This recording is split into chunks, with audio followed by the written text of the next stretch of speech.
एक समय की बात है, रात का समय था और बहुत तेज बारिश हो रही थी। उस बारिश में एक किसान अपनी टूटी फूटी झोंपड़ी में सो रहा था। उसी झोंपड़ी के पीछे बाड़े में उसके कुछ गधे भी बंधे हुए थे। तभी एक शेर जंगल से बाहर निकलकर उसके गांव में चला आया, परंतु बारिश तेज होने के कारण वो उस बाड़े में जा पहुंचा। शेर रात के घुप अंधेरे की वजह से वह बाड़े में बंधे गधों को पहचान नहीं पाया, इसलिए शेर चुपचाप उन गधों के बीचों बीच जाकर खड़ा हो गया। थोड़ी देर बाद झोंपड़ी में से किसान के कुछ बुदबुदाने की आवाज़ आने लगी। यार, कितनी तेज बारिश हो रही है, मैं ठीक से सो भी नहीं पा रहा हूँ। जगह जगह गीला हो रहा है, क्या करूँ अब मैं। उधर किसान की ये बातें चुपके से शेर सुन रहा था। शेर ने सोचा कि अब मैं इसे खाकर अपनी भूख मिटाऊंगा, और वो मौके की फिराक में झोंपड़ी पर नज़र दौड़ाने लगा। उधर झोंपड़ी में बार बार पानी टपकने से परेशान होकर किसान तेज आवाज में बोल उठा, आज तो इस टपके ने परेशान करके रख दिया। इतना डर तो मुझे शेर से भी नहीं लगता जितना इस टपके से लगता है। यह सुनकर शेर डर के मारे कांपने लगा। उसने सोचा कि यह किसान किस टपके की बात कर रहा है। क्या यह टपका मुझसे भी ताकतवर है? पता नहीं यह टपका क्या बला है।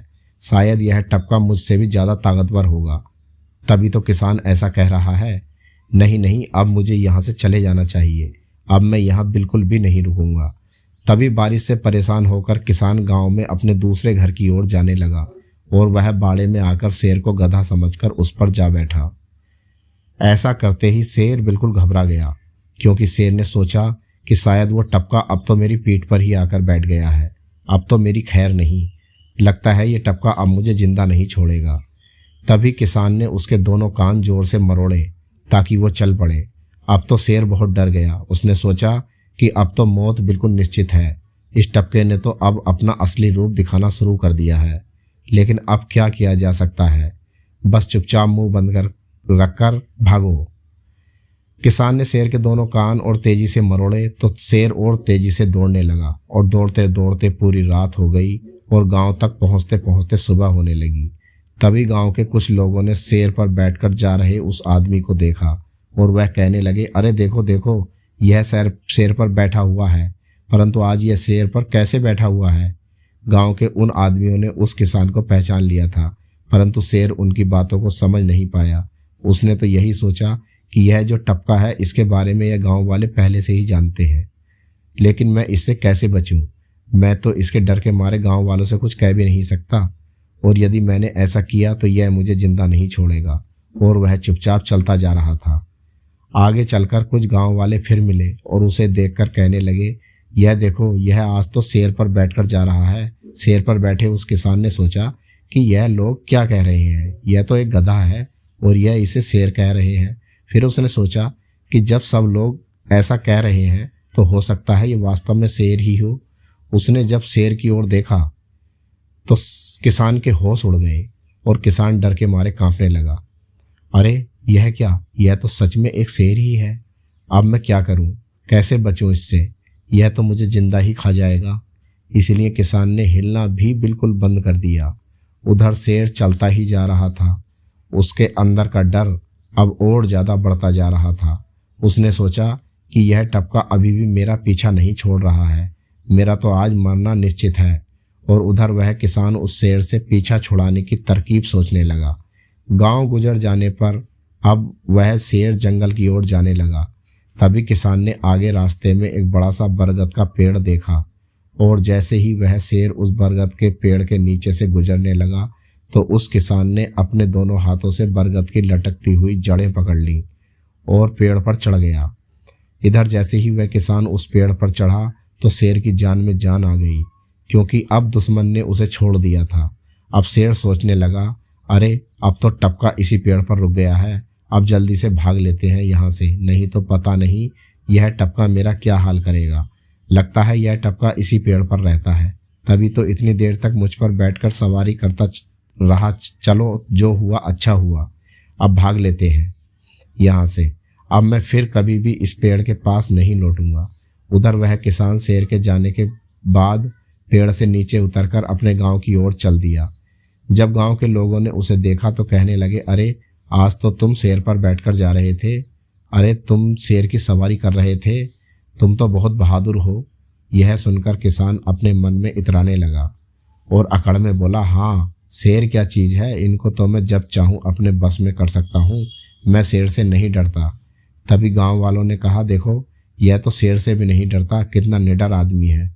धीरे धीरे यह बात राजा तक पहुँच गई और उसने उस किसान को दरबार में बुलाया और कहा, मैंने सुना है कि तुम बहुत बहादुर हो और शेर से भी नहीं डरते। क्या सच में तुम शेर से नहीं डरते? अब किसान घबरा गया। वह मन ही मन सोचने लगा, अरे अब तो मैं अपने झूठ के कारण अब और भी परेशानी में पड़ने वाला हूँ। राजा ने फिर कहा, देखो युवक, हमारे इस गांव में एक शेर का बहुत आतंक है, जो रात में हमारे गांव में आ जाता है और गांव के मवेशियों और जानवरों को उठाकर ले जाता है। यह हमारे लिए बहुत बड़ा खतरा है। क्या तुम उस शेर को जिंदा पकड़कर मेरे सामने ला सकते हो? राजा की बात सुनकर वह किसान बिल्कुल डर गया। उसके सामने तब उस रात के मंजर याद आने लगे जब वह शेर पर बैठा था और डर रहा था। अब वह सोचने लगा कि उस दिन तो जैसे तैसे शेर से जान बची थी, लेकिन अब तो सच में ही जान जाएगी। अब बचने का कोई भी उपाय नहीं है। क्या किया जाए अब?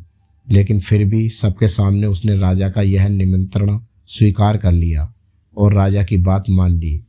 फिर राजा ने उसे कुछ पैसे दिए। उसके बाद वह किसान बाजार से एक मोटी रस्सी, एक बकरा और एक बड़ा सा जाल खरीद कर लाया और जंगल की ओर चल पड़ा। वह जंगल की ओर जा रहा था, तभी रास्ते में उसे वह बरगद का पेड़ दिखाई दिया। उसने वहीं रुककर उस पेड़ के नीचे एक गड्ढा खोदना शुरू किया और उस गड्ढे में कुछ पत्ते गिराकर उसमें जाल को फैला दिया और उसके अंदर बकरे को खड़ा कर दिया और बकरे के गले में मोटा रस्सा बांधकर वह किसान पेड़ पर जा बैठा। अब वह शेर के आने का इंतजार करने लगा। थोड़ी देर में जब बकरे की घास खत्म हो गई तो वह जोर जोर से मिमियाने लगा। बकरे की आवाज़ जंगल में दूर दूर तक जा रही थी। तभी दूर से शेर को बकरे की आवाज़ सुनाई दी तो वह आवाज़ की ओर चल पड़ा। उसने देखा कि वह आवाज़ एक गड्ढे में से आ रही है, लेकिन तभी उसे वह पेड़ दिखाई दिया तो मन में कुछ शंका हुई और उसे वह टपके वाली घटना फिर से याद आ गई।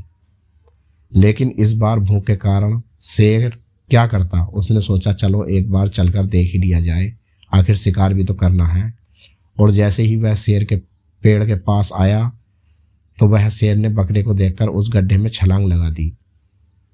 उधर किसान इसी मौके की तलाश में था और जैसे ही शेर ने गड्ढे में छलांग लगाई तो किसान ने रस्सी को जोर से ऊपर खींचा और बकरे को बाहर निकाल लिया।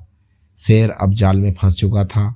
शेर यह देखकर अब और भी ज़्यादा डर गया। उसका डर अब यकीन में बदल गया कि अब तो वही हुआ जो मैंने सोचा था। हो ना हो यह सब उस टपके का ही किया धरा है। यह टपका आखिर मुझे मार कर ही रहेगा। तभी उसने किसान को पेड़ से उतरते देखा तो वह सोच में पड़ गया कि क्या यह वही टपका है जिसने मुझे उस रात बहुत परेशान किया था? अरे यह तो इंसान है। यह देखकर शेर अब गुस्से में गुर्रा उठा, लेकिन अब वो क्या कर सकता था। उधर किसान शेर को जाल में बंद करके राजा के दरबार में हाजिर हुआ तो राजा बहुत खुश हुआ और सब लोग उस युवक की जय जयकार करने लगे। राजा ने उसकी इस बहादुरी पर उसे खूब इनाम भी दिया और उसका अब नया नाम 30 मारखां रख दिया गया। अब गांव के सभी लोग उसे 30 मारखां कहकर बुलाने लगे। तो दोस्तों, टपके का डर कहानी आपको पसंद आई हो तो इसे आप अपने दोस्तों में शेयर ज़रूर करें और अगर आपके मन में कोई सवाल या सुझाव हो तो हमें कमेंट करके ज़रूर बताएं और हमारे चैनल को लाइक और सब्सक्राइब करना बिल्कुल ना भूलें। Thank you.